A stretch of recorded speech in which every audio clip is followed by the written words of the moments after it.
Seth, thank you. Brandon and Seth and I were recently in a roast battle together, and we're still friends, which is a real testament to our relationship. It got real fucking bad. At some point, I told everybody that the reason Seth wears false eyelashes was to keep the cum out of his eyes at auditions, and he still talks to me. Thank you, Seth.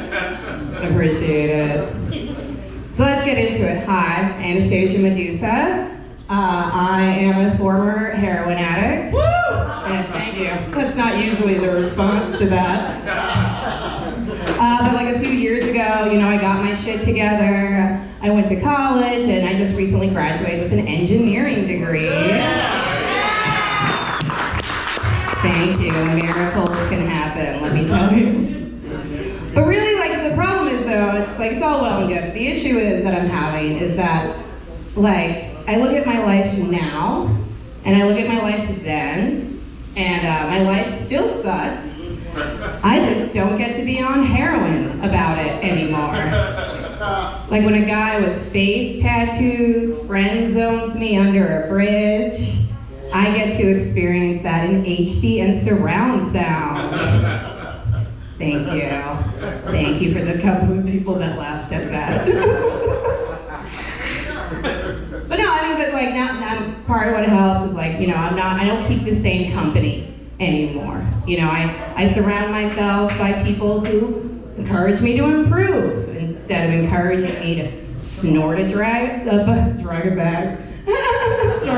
of drugs, drink a bottle of whiskey, and fuck a karaoke DJ for 6 months. Thank you, truly dark times indeed. I used to hang out with people that would say things like, I only do heroin because it's cold. Or, he promised he quit doing blow by the 3rd trimester. Spoiler, he didn't. But no, I'm in therapy, I'm on medication. Thank you. Thank you. It's made me notice though, ads for psychotropic drugs, they don't really portray an accurate image of what mental illness is like. It's always a middle-aged mom with a sensible haircut and her cardigan in a dark room, looking out the blinds at little Hitler Youth kids running around. And then this voice comes over is this you? We need help. And that, my friends, is not an accurate depiction of mental illness. I'll give you an accurate depiction of mental illness. So, a few months ago, I woke up, 4 in the morning, bam! Needed to take a shit. I feel like I'm about to give birth. That's this level of this shit. I'm sorry, it was a heavy cheese week. Don't judge me, life is hard. So sorry you're eating through the story, but I love you, I appreciate you. So anyway, I'm on the toilet, staying on the toilet. 5 minutes goes by, 10 minutes goes by, 15 minutes goes by, and at the 20-minute mark is where I start to panic. This is where I live now. People will come from miles around to see the girl taking the never-ending shit. I'll do great on OnlyFans. Who needs college, right? So this is when I start to panic. And fun fact, when I have panic attacks, I get increasingly more nauseous until I vomit. And I feel like a couple of you kind of figure out where this is going. So, finally I feel the sweet relief of this shit finally evacuating my body. I'm gonna be freed. And as it leaves and I feel the sweet relief, that's exactly where I vomit all over my legs. Yes, and then as I felt the vomit gently drink down my calf, I thought to myself, time to start another beautiful day. No, it's not fun. And I get a lot of well-meaning advice too. I have super bad insomnia. I will stay awake for days, no chemical substance as assistance, just my own thoughts, just thinking. And so I get a lot of well-meaning advice, why don't you watch nature documentaries? I get it. They're cute, right? Like you see like pristine kind of nature with little bunnies jumping up and down, a calming narrator telling you about, I don't know, their like breeding practices or something. The issue is though, at some time, it turns, right? At some point, like a formerly sunny sky is covered in clouds, and you hear the distant rev of chainsaws in the background. Trees are getting mowed down, and baby animals are fleeing for their lives. Formerly comforting sounding narrator sounds angry as shit, like, you see those cute little animals? Well, they're dying because of corporate greed. They will be extinct in 2 years because Kim Kardashian needs her 5th cashmere-lined airplane. Good night, go to sleep, sweet dreams. Definitely don't think about your inability to anything about existential crises. Just pass out, you'll be fine. But like I said, meditation, yoga, eating better, blah, blah, blah, blah, blah. The thing is though, is that like, I try my best, but you know, that little Baltimore hood bitch is still running around in the back of my head. You know, like I can tell her to shut the fuck up, but occasionally she's gonna rear her ugly head and tell you some shit.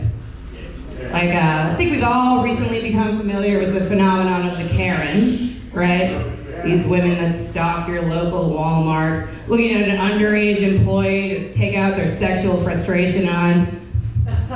That's what I imagine it comes from, because nobody whose husband is fucking like asks like that. Like that's just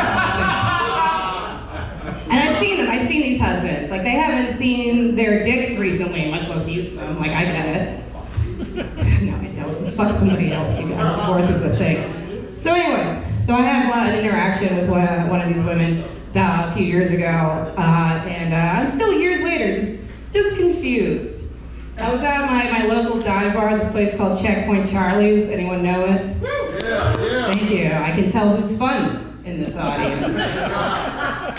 For those of you who don't know, Checkpoints is the dive bar of dive bars. It's dirty, it's dank. The regulars there have been going on a bender since 1985. They're going strong. So I went to Tuesday night, sitting there having a drink with my friend that's the bartender, this 6-foot Amazon woman named Claudia. If you see her, she's got red hair, tell her I said hi. But with caution. But anyway, so she and I are chatting, when at some point, this very, very, like, Metairie looking couple comes in. Not to offend anyone from Metairie, but you know what I mean. The banana clip, the minivan, the PTA meetings, like, you can see it. Yeah, not great. I don't know what they were doing there.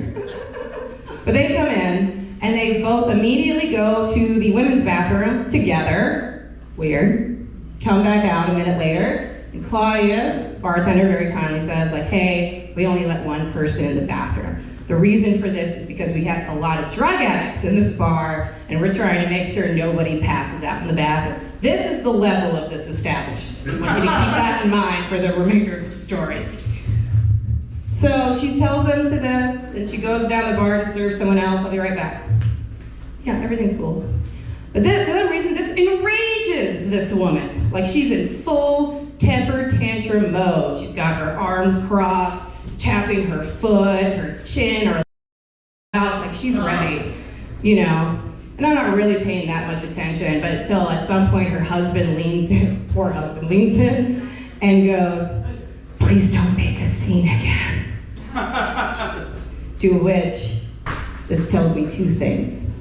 1, right, this woman is fucking crazy.